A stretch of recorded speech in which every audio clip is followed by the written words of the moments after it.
Hello there everybody in YouTube land, and welcome back to the Mr. Sin channel. In this video, we're going to be looking at the tragedy of the commons. We're going to be exploring what this concept is and how it can connect to Halloween, the 2018-19 US government shutdown, early European agricultural practices, and also early Chinese agricultural practices. A lot of different content, and it all connects back to this concept of the tragedy of the commons.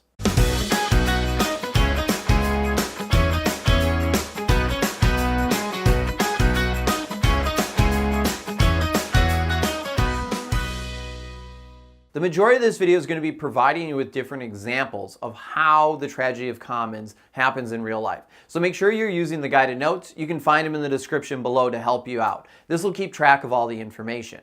Before we get into all the different examples though, so you can see exactly how this concept happens in the real world, we have to understand where it started.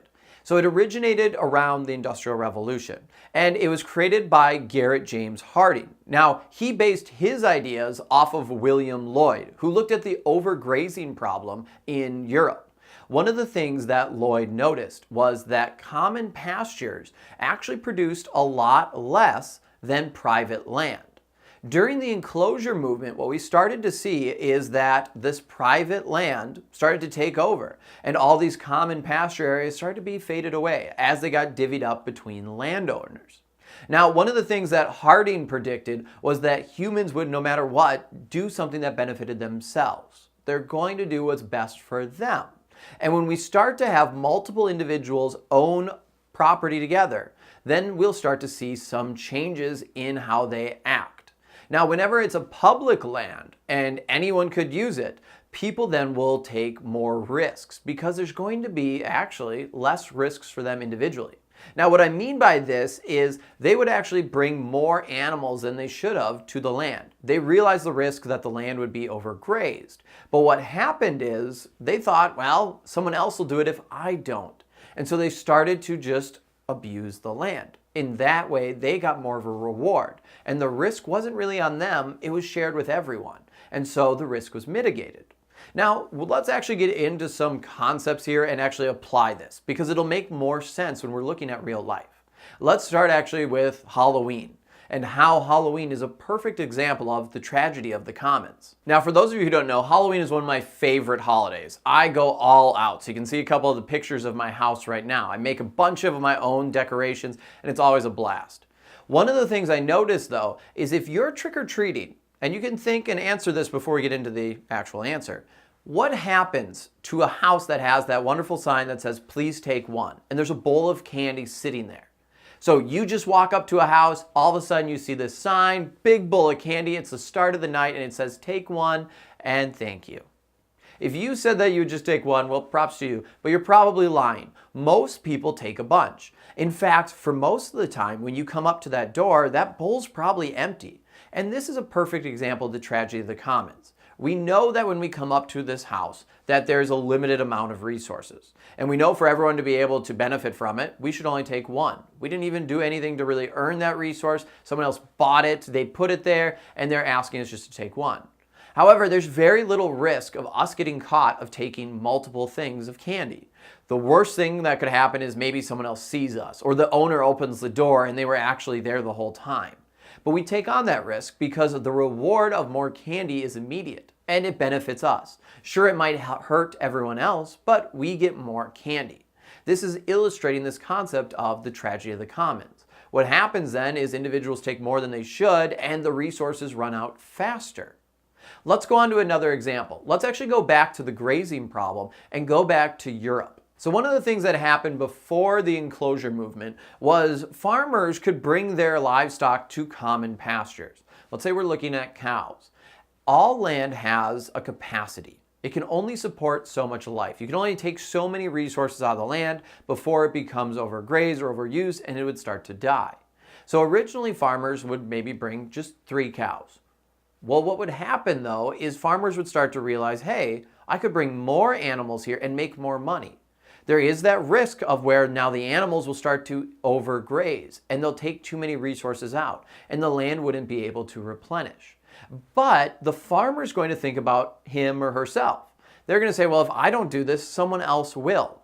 And so what we started to see was more and more people brought more and more livestock until common pastures started to die off. And then the cows got skinnier and skinnier and were worth less. This is when we started to see the enclosure movement happen. Now all of a sudden the land's being divvied up. And I've kind of talked about this example already. We're just going to go a little bit more in depth. But what happened is when you have a private land, you're motivated now to actually protect your land. If I own the land and I know I can only support 3 cows on my land, I'm not going to put more than 3 cows on it, because if I'm damaging the land now, it will directly hurt me in the future. However, when it's a common area and I'm paranoid that someone else is just going to bring more cows on the land, I might as well do it first so I can get as much benefit as possible and then leave before the risk. However, again, when I own the land, I have to have full responsibility. So you have a motivation there to protect the land. However, when it's a common area, it doesn't work because you necessarily don't care as much about the land. Yes, you want it to stay profitable and you want it to stay healthy so you can keep making money, but there's that risk of more and more people will just keep coming and using the land. So you might as well use the land before other people use it up. And that would be the tragedy of the commons. Let's look at the current US government shutdown. Now, by the time this video airs, maybe the shutdown is over. But as of December 2018 and all the way into January 2019, the US government has partially shut down. One thing that has remained open is the national parks. Now, there's a lot of stories that are starting to come out about this. What happened is the Trump administration did not want to close the national parks. However, since the shutdown is occurring, they had to go down to a skeleton crew, meaning that most of the bathrooms are locked. There's no longer a charge to get in. The gates are left open, and anyone can use these spaces. The national parks have truly become just public land. And since no one is policing them now, no one is in these areas, there's really no restrictions to them. And so what we've started to see, and you can see by some of the pictures, is the national parks have started to become trashed.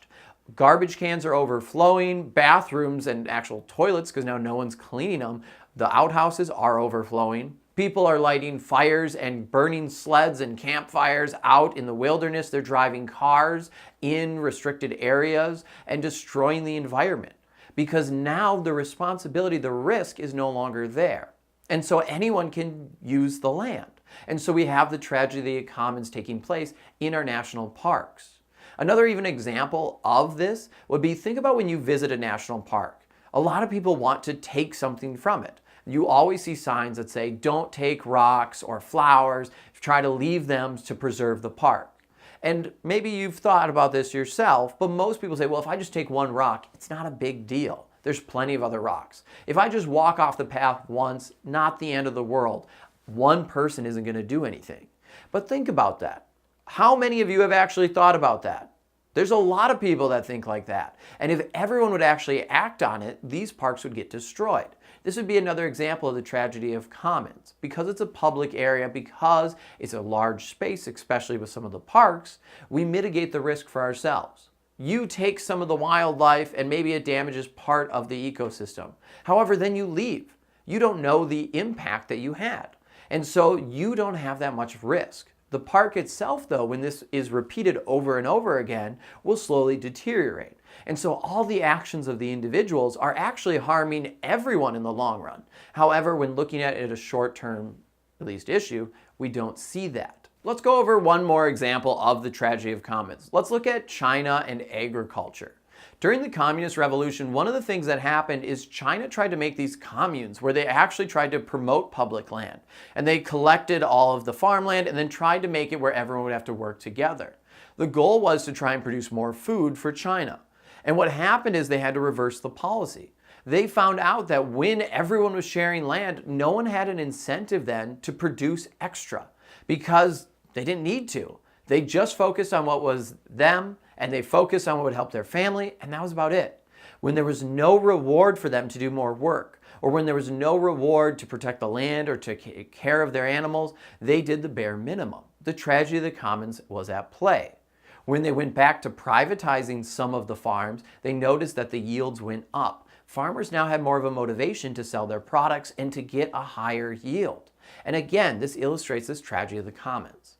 I hope by now you kind of have a good understanding of what the tragedy of commons is and how it can connect to real life. It happens all the time, and it's around us everywhere, and it's an interesting thing to think about. It even gets you to kind of question, what do people do? Getting into a little bit of morality. Are people ever able to do something that doesn't benefit them? Or is every one of our actions always something that benefits ourselves? Something to think about. Let me know in the comments below of your thoughts on that. Until next time though, I'm Mr. Sin. Thanks for watching this video. I hope it helped you out. Don't forget to check out my other videos on the channel and subscribe. It really does help me out and it'll help me create more content for you guys. Thank you very much for your time and have a great day.